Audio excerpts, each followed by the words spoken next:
Best varicose veins చికిత్సనే పొందండి. నొప్పి లేని చికిత్స కోసం సంప్రదించండి ఎబిస్ హాస్పిటల్.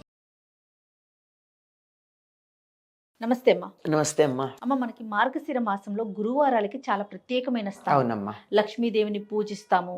మార్గశిర మాసంలో ఇంత విశిష్టత ఎందుకు వచ్చిందమ్మా గురువారానికి? మాసానం మార్గశీర్షోహం అన్నారు భగవద్గీతలో. అంటే అది మాసాలన్నింటిలోకి ప్రధానంగా నేనే అని చెప్పాడు కదా కృష్ణుడు. అంటే కృష్ణుడికి లేక విష్ణువుకి ప్రీతిపాత్రమైందని. అందుకని ఆయనకి ఇష్టమైనటువంటి రోజుల్లో లక్ష్మీ వారాలకి ప్రాధాన్యం ఉంది. గురువారాన్ని లక్ష్మీవారం అంటారు చాలామంది. లక్ష్మి అని కూడా అనరమ్మా, లక్ష్మీవారం అంటారు. అవును అవును, అంతే కదా. ఊర్లలో ఇప్పటికీ కూడా చాలా మంది గురువారం అంటారు, మీరు అన్నట్లుగా లక్ష్మీవారం అంటారు. లక్ష్మీవారం ఏది వాడినా ఇది గురుగ్రహానికి సంబంధించినటువంటిది, గురువుకు సంబంధించినటువంటిది. ఒకనొక సందర్భంలో లక్ష్మీదేవి ఆయనకి సంతానంగా జన్మించిందన్న అర్థంలో కూడా దీన్ని చెప్తూ ఉంటాం. ఎవరికి సంతానంగమ్మా? గురువుగా భావించబడేటటువంటి గురుగ్రహం బృహస్పతికి. దీనికి బృహస్పతి వారం అని కూడా అంటారు సంస్కృతంలో. మన లక్ష్మీవారం అంటాం, గురువారం అంటాం. మీరు సంకల్పం చెప్పేటప్పుడు బృహస్పతి వారం అనే చెప్తారు. అటువంటి లక్ష్మీదేవికి ప్రధానంగా ఉండేటటువంటి ఈ వారం, కృష్ణుడికి నేనే ఈ మాసం అంతా అని చెప్పే కృష్ణుడికి సంబంధించిన, అదే విష్ణువుకి సంబంధించినటువంటి నెలలో మార్గశిర గురువారాలు ప్రాధాన్యాన్ని సంతరించుకున్నాయి. ఆవిడ్ని పూజిస్తే మరింత సంతోషం అని. ఇది ఎక్కువ మన మిగిలిన ప్రాంతాల్లో ఉండదమ్మా. కళింగ ప్రాంతం అంటే ఒరిస్సా ప్రాంతం, దానికి ఆనుకుని ఉన్నటువంటి శ్రీకాకుళం, విశాఖపట్నం, కొంతవరకు తూర్పుగోదావరి జిల్లా, ఈ ప్రాంతాల్లో ఉంటుంది. మీరు ఎక్కడన్నా ఇప్పుడు ఇక్కడ ఆంధ్ర ప్రాంతం వాళ్ళు కానీ, లేకపోయినట్టు ఆంధ్ర అంటే మళ్ళీ కృష్ణా, గుంటూరు, నెల్లూరు ఆ ప్రాంతాలు కానీ, తెలంగాణలో కానీ మార్గశిర లక్ష్మీవారాల పూజ ఉందా? అసలు మార్గశిర గురువారం అని కూడా అన్నారు, మార్గశిర లక్ష్మీవారాలని అంటారు. ముఖ్యంగా అనకాపల్లి అక్కడ ఉన్నటువంటి కనక మహాలక్ష్మికి చాలా ప్రధానమైనటువంటి రోజుగా చెప్తారు. ఇప్పటికి కూడా సంవత్సరం అంతా కూడా అక్కడ గురువారాలు పూజ చేస్తారు. దీనికి సంబంధించి ఒక వ్రతంగా కూడా ఉంది. తప్పనిసరిగా ఆ ప్రాంతాల్లో ఉన్న అబ్బాయికి పెళ్ళయి అమ్మాయి కోడలు ఇంటికి వస్తే మొదటి సంవత్సరం మార్గశిర లక్ష్మీవారాల వ్రతం మొదలుపెట్టి ఇచ్చేస్తారు. ఇది నిజానికి ఒక ఇల్లాలు ఎలా ఉండకూడదో చెప్పడానికి ఇదనమాట. ఇంట్లో లక్ష్మీదేవి ఉండాలంటే ఏమేం చేయకూడదు ప్రధానంగా. అంటే దాన్ని బట్టి ఏం చేయాలో మనం నిర్ణయం చేసుకోవచ్చు కదా. దానికి సంబంధించి చెప్తారు. ఆడపిల్లని లక్ష్మీదేవిలా చూసుకోవాలి. నీ కథలో చిన్నదే లక్ష్మీదేవికి పూజ చేయడం అంటే మామూలుగా పసుపుతో పెట్టేసి వినాయకుడిని అది లక్ష్మీదేవిని పూజ చేస్తారు. పూజ చేసిన తర్వాత కథ చెప్పుకుంటారు. ఈ కథలో ఒక అమ్మాయి ఉంది. ఆ అమ్మాయికి ఏమో తల్లి చనిపోతే తండ్రి మళ్ళీ వివాహం చేసుకున్నాడు. చేసుకున్నటువంటి ఆవిడ సరిగ్గా కఠినంగా ఉంటుంది. తమ్ముళ్ళని ఈ అమ్మాయి బాగానే చూసేది, కానీ ఆవిడ మాత్రం కూతుర్ని, సవతి కూతుర్ని తన బిడ్డలాగా చూసుకోలేదు. తిడుతూ, నిందిస్తూ, చీపురుతో కొడుతూ అట్లా అన్నీ చేస్తూ ఉండేది. మొత్తానికి ఆ అమ్మాయికి పెళ్ళై వెళ్ళిపోయింది. వెళ్ళిపోయిన తర్వాత వీళ్ళింట్లో దరిద్రం ఓలాడడం మొదలెట్టింది. ఆ పిల్ల వెళ్ళిపోయి చాలా దరిద్రం ఉంది. అంటే ఆ అమ్మాయి ఉన్నంతకాలం వేసి వేయకుండా ఉన్నారని కాదు, కానీ తినడానికి ఉండేది. ఇప్పుడు అస్సలు లేని పరిస్థితి. అప్పుడు పాపం తెలిసింది, తన తమ్ముళ్ళు, తల్లి, సవత్తల్లిని కూడా తల్లిలాగానే భావించుకుంది. వీళ్ళు ఇలా కష్టంగా ఉన్నారు అని చెప్పి వచ్చి మీకు ఇది పోయే మార్గం చెప్తాను, ఈ దరిద్రం పోయే మార్గం, ఈ 4 వారాలు మార్గశిర గురువారాల వ్రతం అది చెయ్యి పిన్ని, నీకు తగ్గుతుంది అని చెప్తుంది.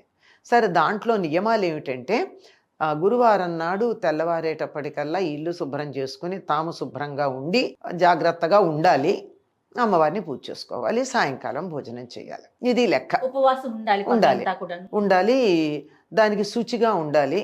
కొన్ని ఆ నియమాలు, ఒక్కొక్క నియమం ఎక్కడ మనకు తెలుస్తుంది. అలా అంటే మొదటి వారం సరేలే డబ్బు వస్తుంది కదా అని చెప్పి అనుకుని వాళ్ళు అనుకుంటే, ఆ గురువారం పొద్దున్నే ఈవిడ లేచి కూర్చునేటప్పటికల్లా ఏం చేస్తుంది, తెల్లారేటప్పటికి పాత చీరలు కుట్టుకుంటూ కూర్చుంది ఈ తల్లి. ఇంకా వారం పూజకి పనికిరాదు. పొద్దున్నే పని చేస్తే తెల్లారేటప్పుడు చేయకూడదు కదా. ఇవన్నీ దరిద్రహేతువులు కదా.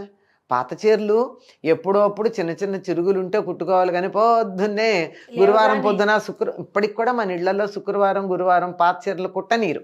ఎక్కడన్నా చీర చిరిగిందనుకో, కాస్త కుట్టేసుకుంటే అయిపోతుంది అనుకుంటా, కుట్టనీరుగా. అవును, అవునమ్మా, కరెక్ట్ చెప్పారు. చీరని కత్తిరించటం కానీ కట్ చేయడానికి కూడా ఒప్పుకోరు. ఏ మధ్యాహ్నటప్పుడో చేసుకోమంటారు తప్ప అది కూడా గురు శుక్రవారాలు కాదు. కరెక్ట్ అమ్మా. పైగా చింపడానికి కూడా ఒప్పుకోరు. హ్మ్. ఇప్పుడు చీర అంచు ఇక్కడ చిరిగిందమ్మా, ఇట్లా తీస్తాం, ఇట్లా చింపడానికి కూడా గురువారం శుక్రవారం ఒప్పుకోరు. హ్మ్. ఇంకో రోజు చేసుకో, అది ఈ వారం పనికిరాదు అనుకుంది. ఇంకొక వారం వచ్చేటప్పటికి తలకింత నూనె పెట్టుకుని కూర్చుని పిల్లలకి పేలు దువ్వుతూ తన తల దూకుంటూ కూర్చుంది. ఈ గురువారం చేసేవాళ్ళు తలకి నూనె రాచుకోరు ఆ రోజు. ఓహో, అయిపోయింది. ఆ వారం పోయింది. ఆ. మూడో వారం వచ్చింది.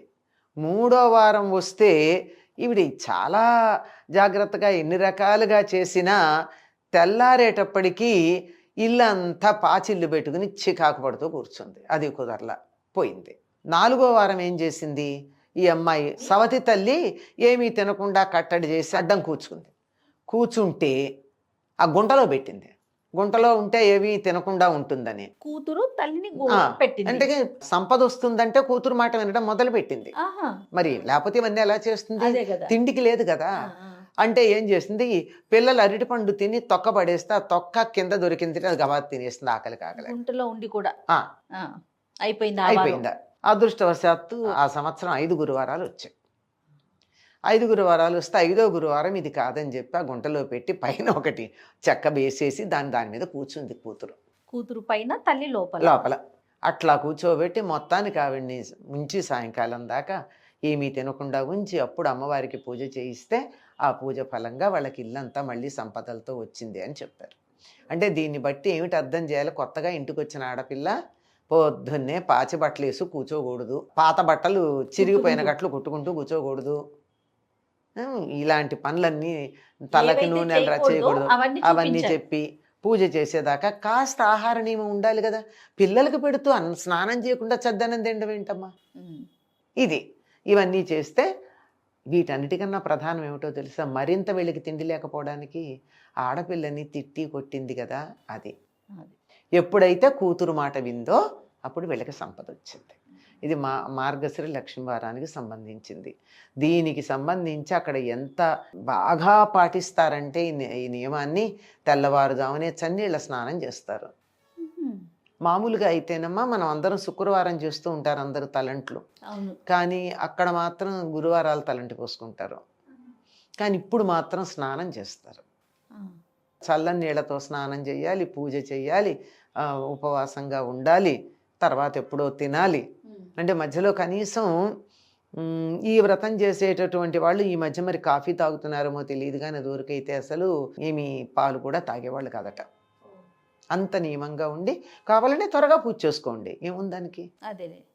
అంత ఈ ఇళ్ళన్నీ శుభ్రంగా ఉంచుకోవాలి. ఎంగిళ్ళు అంట్లు ఈ పిల్లలు ఎలా తింటారమ్మా, చాలామంది ఇళ్లల్లో గమనిస్తూనే ఉంటాం. ఒకప్పుడు ఎక్కడో ఉండేవి కానీ గుడిసెల్లో అక్కడ, ఇప్పుడు మన ఇళ్లల్లో కూడా అలాగే ఉంది. డైనింగ్ టేబుల్ మీద కూర్చుని తింటారు, అంటూ ఎంగిలి తెలియదు, ఈ చేత్తో వడ్డించుకుంటూ ఉంటారు.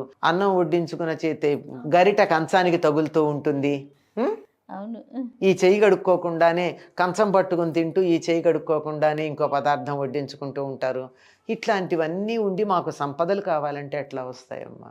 లక్షలు సంపాదిస్తూ ఉంటారు కానీ 1.5 అప్పులవుతూ ఉంటాయి కదా. సంపాదన కనపడుతుంది కానీ సుఖం కనపట్టలేదు కదా. సుఖం కూడా లక్ష్మిలో ఒకటే కదా. కనుక మనం ఇంత సంపాదించామా అంత సంపాదించామనే కదా, దాన్ని మనం ఎంత వరకు అనుభవించి ఆనందంగా ఉండగలుగుతామన్నది ఈ శుచిలో ఉంది. లక్ష్మీదేవికి ఉన్న నామాల్లో ఒకటి శుచయే నమః అని చెప్తాం. అంటే అగ్ని అనే అర్థం ఒకటి, శుచిగా ఉండేది. ఈ శౌచం చాలా ప్రధానం. చక్కగా తెల్లవారేటప్పటికల్లా స్నానాలు చేసి తల దువ్వుకొని ముఖాన బొట్టు పెట్టుకునే అవకాశం అలవాటు ఉంటే తల్లో పూలు పెట్టుకుని కళ్ళకు కాటుకు పెట్టుకుని ఉండే ఆడవాళ్ళు గనక ఉన్నట్టయితే ఆ ఇంట్లో సుఖం శాంతి ఉండకుండా ఎక్కడికి పోతాయి. బాగా చెప్పారు. ఈ గురువార వ్రతం సరే, ఈ కథ అదంతా చదువుకుంటారు, పూజ చేస్తారు. అది దీని నుంచి మనం ఏం నేర్చుకోవాలని చాలా ప్రధానం. ఏదో 5 ఏళ్ళో 4 ఏళ్ళో ఆ వ్రతం చేసేసి ఉద్యాపన చేసేసుకున్నాము, అయిపోయింది, మళ్ళీ మేము యథాప్రకారంగా నిద్ర లేవంగానే పాచిమొహంతో బ్రెడ్ తినేసేస్తాము, లేదా ఆమ్లెట్లు వేసేసి గురువారం నాడు పిల్లలకి పెట్టేస్తాము, వాళ్ళు ఇక్కడ అక్కడ పోస్తారు, ఏం పర్వాలా తర్వాత ఎప్పుడో తుడుచుకుంటాము అని ఇళ్లల్లోకి లక్ష్మీదేవి రమ్మంటే ఎట్లా వస్తుంది. కనీస జాగ్రత్తలు మినిమం పాటించాలి మినిమం కదమ్మా. అమ్మ శుచి. శుచిగా. అన్నిటికన్నా లక్ష్మీదేవి తాను ఉంటానని చెప్పిన ప్రదేశంలో శౌచం చాలా ప్రధానం. శారీరకమైన శౌచం ఉండాలి, ఉమ్, ఇల్లు శుచిగా ఉండాలి, వీలైతే మనసు కూడా శుచిగా ఉండాలి. ఖచ్చితంగా. ఉన్న చోటకి లక్ష్మి చక్కగా వస్తుంది. ఎప్పుడైతే కూతురు మీద తల్లికి ద్వేషం పోయిందో, అసూయ పోయిందో, అప్పుడు వీడికి మార్గం దొరికింది. ఉమ్, మార్గం వచ్చింది. ఎప్పుడైతే మనసు మారిందో మార్గం దొరికింది. మార్గం దొరికింది కనుక కష్టపడి కూతురు దారిలో పెట్టింది. పెడితే కూడా ఒప్పుకుందిగా, అవును. అది లెక్క. ఉమ్, ఇది ఒక వ్రతం చేశామంటే దానివల్ల మనకి ఏమిటి ప్రయోజనం అన్నది ఆలోచించుకోవాలి. చాలా విశిష్టంగా చేసుకుంటారమ్మా గోదావరి జిల్లా, తర్వాత శ్రీకాకుళం, కొంచెం అటు ఒరిస్సా ప్రాంతం మార్గశిర గురువారాలంటే అబ్బో చాలా విశేషంగా చాలా ఉంటాయి. అద్భుతంగా చాలా కనక మహాలక్ష్మి అమ్మని బాగా కొలుస్తారమ్మా. అనకాపల్లి అంటే ఆవిడ కనక మహాలక్ష్మి. ఆవిడ ప్రత్యక్షంగా ఉంటుంది. ఎందుకంటే ఆవిడ నాకు పైకప్పు వేయొద్దండి, ఎన్నిసార్లు వేసినా పడిపోయిందిగా. ఆహాహా. ఆ. ఇతివృత్తం అమ్మా. ఇప్పుడు ఉంటుంది, వెళ్ళి చూడొచ్చు కనక మహాలక్ష్మిని. ఆహా. అక్కడ అమ్మవారి గుడి ఉంటుంది, అవును. గుడిలో పైన కప్పు ఉండదు అమ్మవారికి. ఆహా. అయ్యో అమ్మవారికి ఎండ తగులుతోంది, వాన పడుతోంది అని కప్పు వేసే ప్రయత్నం చేస్తే అది ఎక్కడ ఎప్పుడూ సఫలం కాల. అలాగే ఉండడం ఇష్టం ఆవిడికి, నేను ఇలాగే ఉంటానంది. ఆనందంగా ఉంది. ఆ కనక మహాలక్ష్మి అనుగ్రహం లేనిదే మాకేమీ జరగదు అనే గొప్ప విశ్వాసం ఆ ప్రాంతం వాళ్ళందరికీ ఉంటుందమ్మా. చాలా మహత్తు కలిగినటువంటి అమ్మవారని చెప్తారు. అవును. చాలా గొప్పగా ఉంటుంది.